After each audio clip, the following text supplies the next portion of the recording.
received a message from our dispatcher. I was on duty Saturday morning working. He said that a body was found in the Livingston Channel.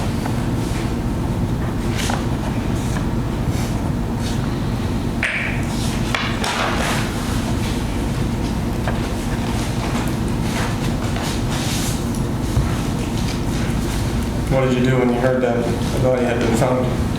She had a contact number for me.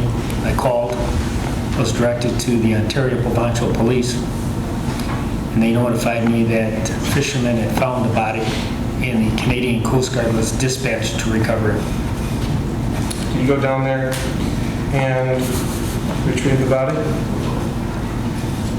I went down there and observed the recovered body.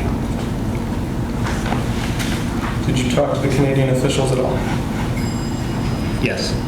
Did you talk to somebody by the name of Coene? I believe I did. Have you ever seen the report that Coene wrote on March 20th, 2010? Yes, I was given a copy of that. And in that, I'd like you to look at page 1 of the supplementary report if you have it, please. There you go.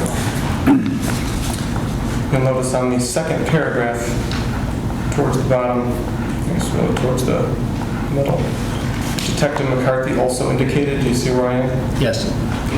Detective McCarthy also indicated the female was extremely paranoid and suffered from mental health issues. McCarthy also indicated that no foul play was suspected in their missing person investigation. Did you tell that to the Canadian authorities? I do not recall saying that. Did you believe that, as of March 20th, 2010, did you believe that Joann Matouk Romain suffered from mental health issues and was extremely paranoid? I had no professional knowledge to make that determination. So this is not something that you would have told Coene from the Ontario Provincial Police, correct? That is correct.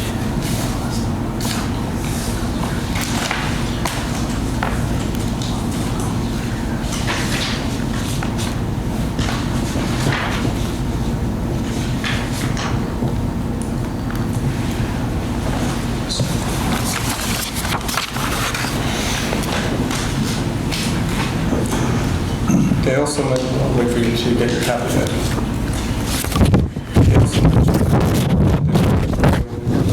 That you suspected that Joann Matouk Romain committed suicide by walking into the water on January 12, 2010. Did they learn that from, did you tell them that? Where are you looking at? I'm handing you what's been marked as Rosati 1A. It's the very top. I may have said that. So that part they did get right, right? I may have said that, yes. But you definitely didn't tell them that she was extremely paranoid and suffered from mental health issues, correct? No, if you look at all my reports, including the news articles, I never use those words. That's not what I'm asking you. I'm In asking fact, if I said anything, I would have described exactly what Michelle Romain indicated to me, which, in my opinion, painted a much clearer picture of what was going through her mother's mind before her missing. So, do you feel comfortable saying that there's no way that you told the Canadian officials that Ms. Romain was extremely paranoid and suffered from mental health issues? I feel comfortable, yes, saying that. I did not say that. Do you still feel comfortable saying that? Comfortable saying what? That this was a suicide and not an abduction and murder?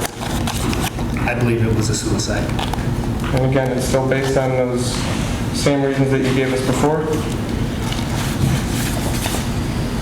Well, there was several other reasons after, during the whole investigation, that culminated in my continued thinking that this appears to be a suicide. Such as? Statements from Michelle Romain. That what? She described in an interview with Michelle Romain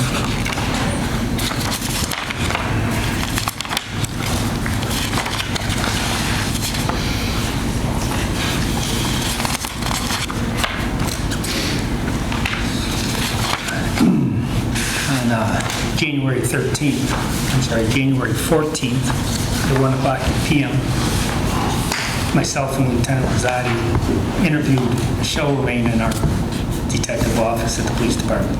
What did she tell you? She stated that her mother was becoming increasingly paranoid in the last few months.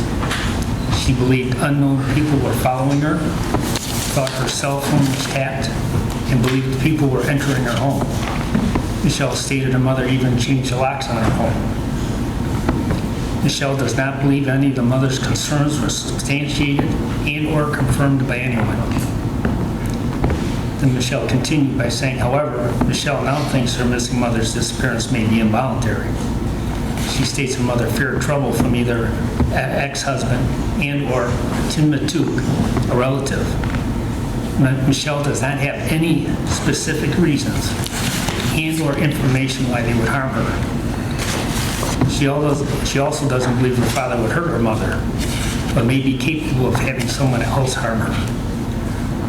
Her mother also feared Tim Matouk, who was a police officer, because she thought he was attempting to obtain information on her brother, Joann Matouk, who allegedly has both criminal and civil issues involving him.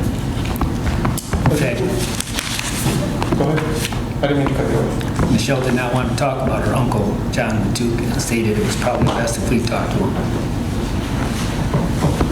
As a police officer of over 20 years, would you say it's common or not so common for somebody to tell you that they're growing increasingly paranoid about being injured?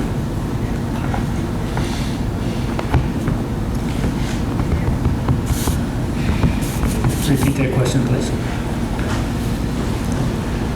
Would you say it's an uncommon occurrence for somebody to tell you that they are growing increasingly paranoid about being injured?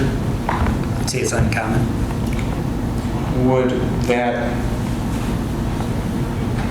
in your opinion, support the conclusion that that person is suicidal? I would not say that. I would conclude that. Would you conclude from that that that person suffers from serious mental health issues? I can't conclude that.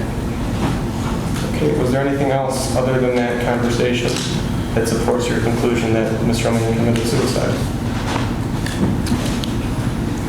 I don't know if I concluded she committed suicide. I believe she committed suicide. You're very comfortable with that conclusion, correct? I believe to this day that Ms. Romain may have committed suicide. May have? Yeah. So you're not certain anymore? I'm not sure anybody can be certain. Well, on the night of question, you were certain, or at least you were very comfortable that she walked into the water, right? I was very comfortable that somebody walked into the water. I'm going to hand you... Can you mark this, please?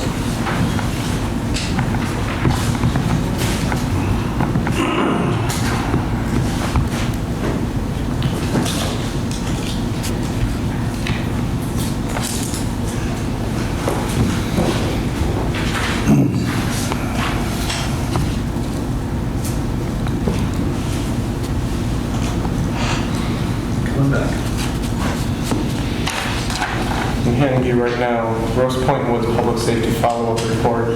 The number is 1 and a whole bunch of zeros, 37.17. It's authored by Andrew Hazakowski, who is a defendant in this case.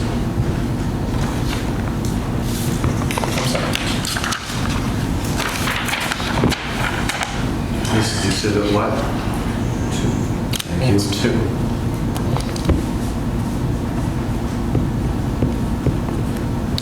Does that have a base number on it, Mr. Remover?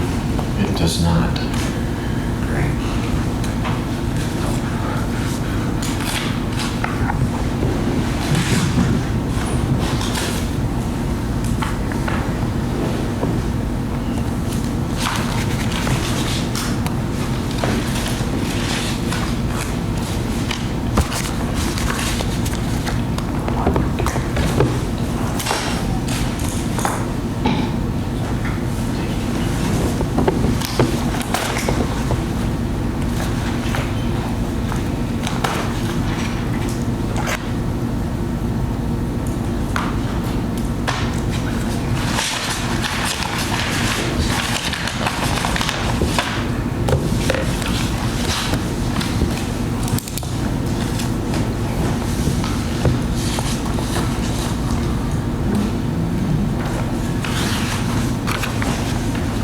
look at that document for a minute, please?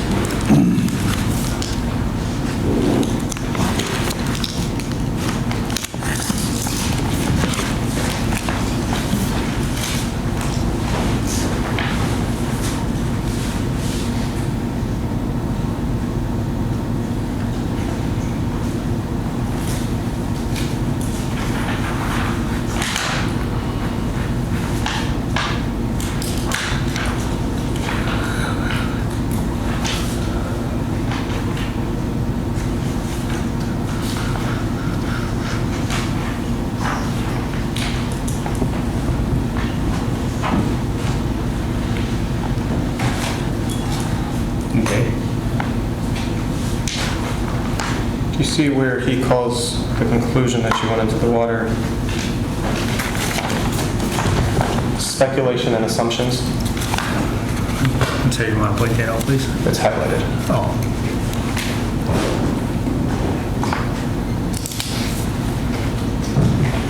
Yeah, I see where he says that. And you told him everything that you knew about the case, correct? Yes. You shared with him the police reports, the pictures. Is there anything you didn't share with him? It would have been the police reports that are available on this date of January 22nd. Do you have any idea, this might call for speculation, but based on your conversation with him, do you have any idea why he would call your conclusion assumption and speculation? I have no. Objection. Foundation. Thank you.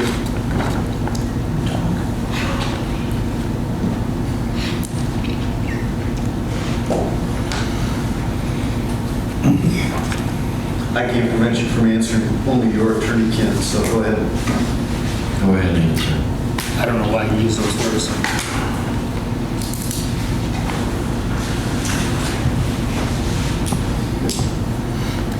Did you meet with Kazakowski? Yes. Do you know if anybody else from your department met with him? I believe Lieutenant Rosati. The two of you together when you met, or did you meet separately? I believe we worked together.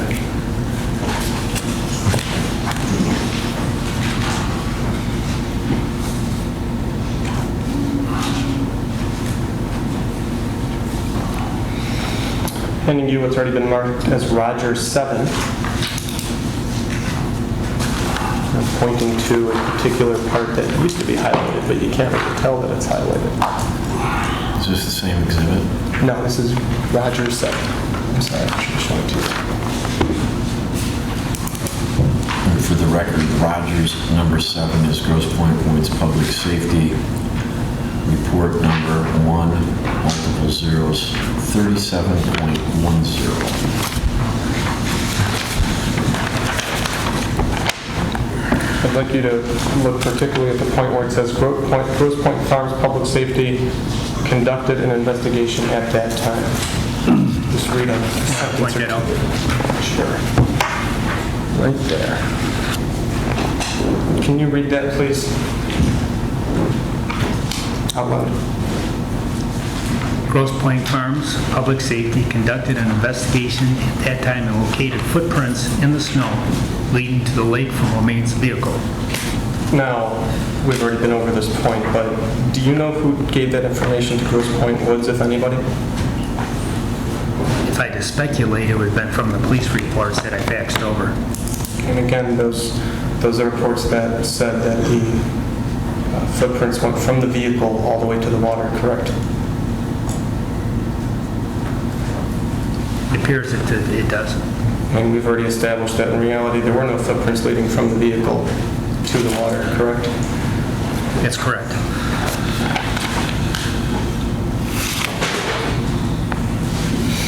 I'm going to hand you back Exhibit 2 of this deposition, McCarthy 2. The first line of the highlighted part. Can you just read that one sentence, please? I discovered that a canine was not requested on the night of the incident. Okay, now, we've talked about canines a little bit. Obviously, you didn't request a canine, as we've established, right? Objection asked and answered. This is the last time we'll have to answer this question. Go right ahead and tell him again. Repeat the question, please. Do you have any idea, based on your 20 years as a detective, why Andrew Pezikowski would include in his report, I discovered that a canine was not requested? Objection, foundation. Join and form. I'll take an answer. I don't Any know idea why he would write that? No. Should you have requested a canine? No. You still feel that sitting here today?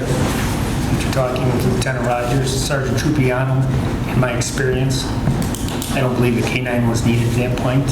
And I believe, again, he made the proper decision by notifying the Coast Guard and our farm's dive team.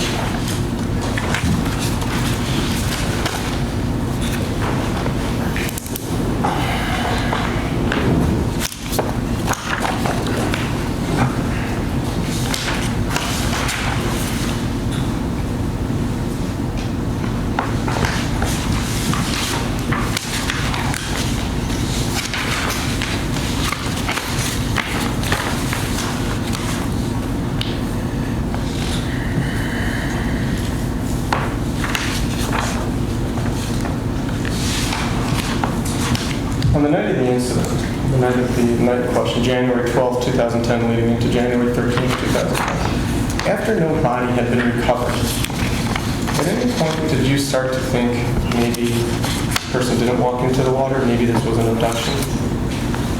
No. And again, still sitting here today, you don't even have that thought that maybe this was an abduction? No.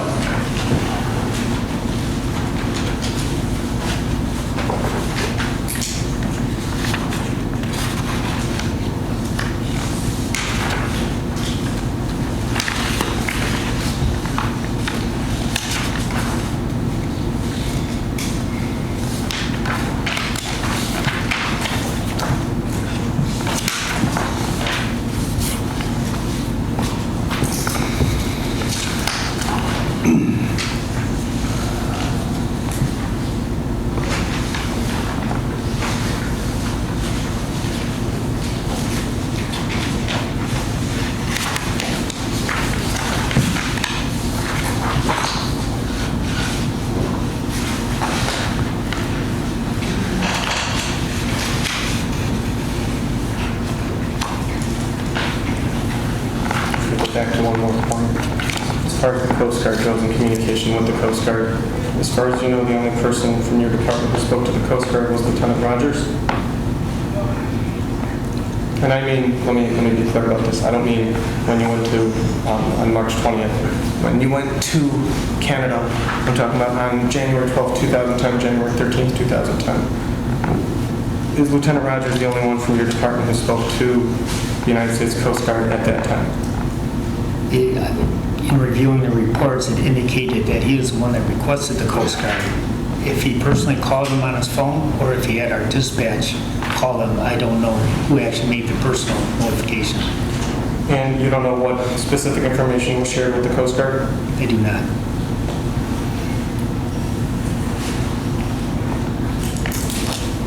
Obviously, the Coast Guard arrived pretty quickly, correct? Objection, form foundation. Would you say that the Coast Guard responded fairly quickly? I can tell you in past Experience. Object. I don't think you ever asked him anything about the Coast Guard other than were they present when he arrived? Okay. Are you able to answer the question? Repeat the question, please. Do you believe that the Coast Guard responded quickly? I believe they did. And that's because of the information that your department shared with them, correct? That'd be speculation, but I would assume that. And yet, you don't know what information was shared with the Coast Guard or who shared that information with them? Last time you get to ask it. Last time. Give it one more time, and I'm not going to let you answer that ever again today. I do not know what information was shared with the Coast Guard. Can you describe for me, please, what you saw when you looked out into the water from the shore, let's say going out 100 feet, What day, what time? when you arrived on the scene? What day, what time? January 12, 2010. Thank you very much. Very welcome. Again, there was a approximately 3 wide strip of ice along the break wall. A 3 wide strip of ice. 3 foot wide strip of ice from the break wall out into the lake. Then there was open water. And then there was an ice pack. So there's, directly in front of you, there was, what, ice or water or a hole in the ice? I'm The not sure I first thing understand. from the break wall was ice, and the divers, I believe, even indicated they called it an ice shelf. Okay. And then there was water or ice? Open water.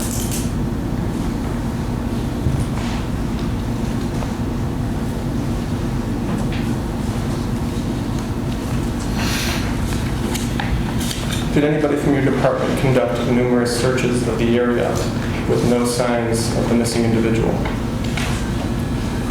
on January 12, 2010? As best I can, best of my recollection, Lieutenant Rogers said they had done a search of the surrounding area of the break wall and had found nothing indicating anything. Do you know how far out of an area they conducted these searches? No.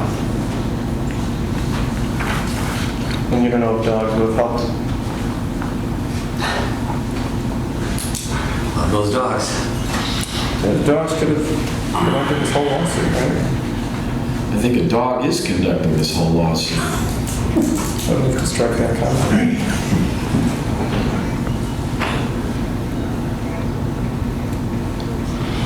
Did you ever arrive at the conclusion that Joann Matouk Romain was depressed? Objection, asked and answered. Last time.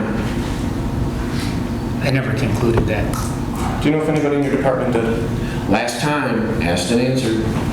I don't believe anybody concluded that in our department.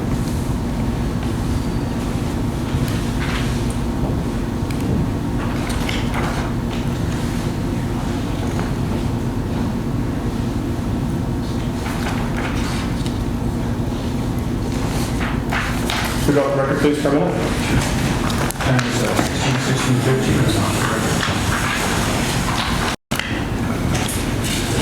Time is 1944. Have that on the record. At any point during your investigation, did you request any medical records of Joann Matouk Romain? No. Did you feel that you needed them for your investigation, or do you feel that your investigation is complete without them?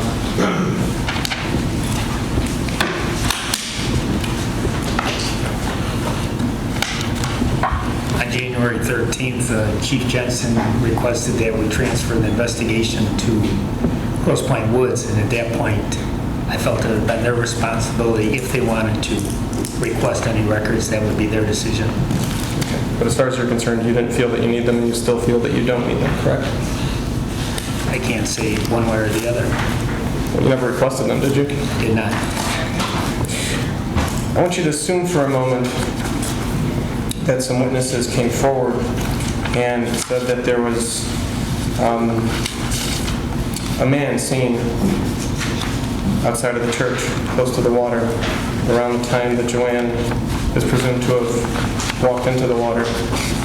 Would that change your opinion as to whether or not this was a suicide, or perhaps if this was an abduction? Well, let me just object to the form of your question, and you're calling for this witness to speculate on a hypothetical. Correct. Sounding in facts, not in evidence, and could you at least maybe even share with us when you think she walked in the water? And answer your question. It says we apparently know when she walked in, and we don't.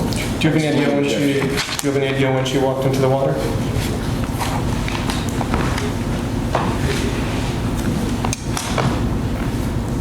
Upon investigating, we believe that a witness saw Miss Romain in St. Paul's Church and leave at approximately 7:15 p.m. So I would have to say it was between 7:15 p.m. and when Officer Colombo initiated his investigation, which I believe is around 10 o'clock p.m. Okay.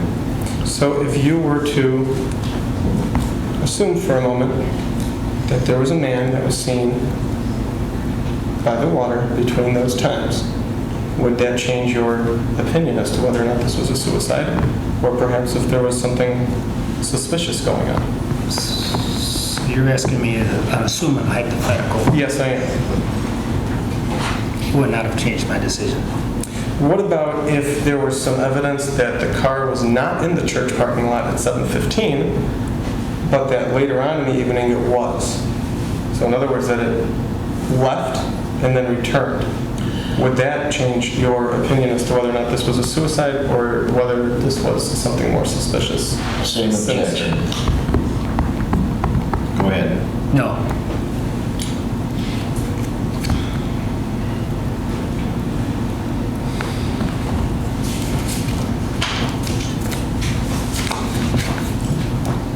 I want you to assume for a moment that a set of keys to Joann's car went missing from her home approximately 6 weeks before her disappearance.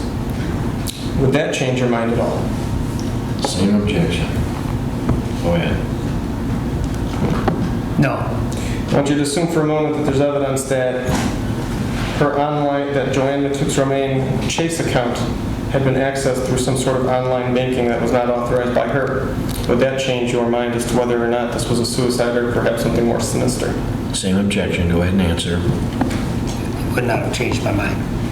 I want you to assume for a moment that a P.O. box that was used by Joann Matouk Romain was tampered with.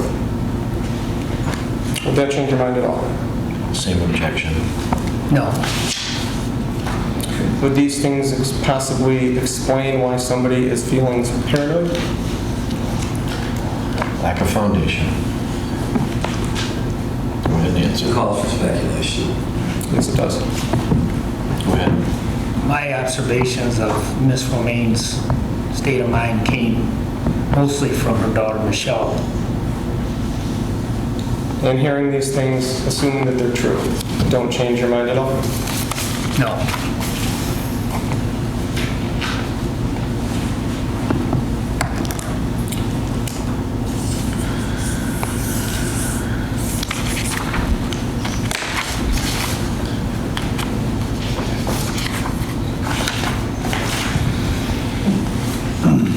I want you to assume for a moment that Joann Matouk Romain filled up her car with gas at a full-service gas station within several hours of going to church that evening on January 12, 2010. Does that change your mind at all? Excuse me, can I have that repeated, please?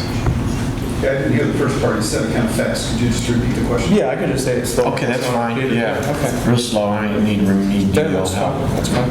I want you to assume for a moment that Joann Matouk Romain filled up her car at a full-service gas station within a couple of hours of the church services on January 12, 2010, where she was seen. Would that change your mind at all? Object to form and foundation, in so much as the facts readily available to everyone in this case and the public at large in the city of Detroit totally refute that hypothetical. You may answer. No.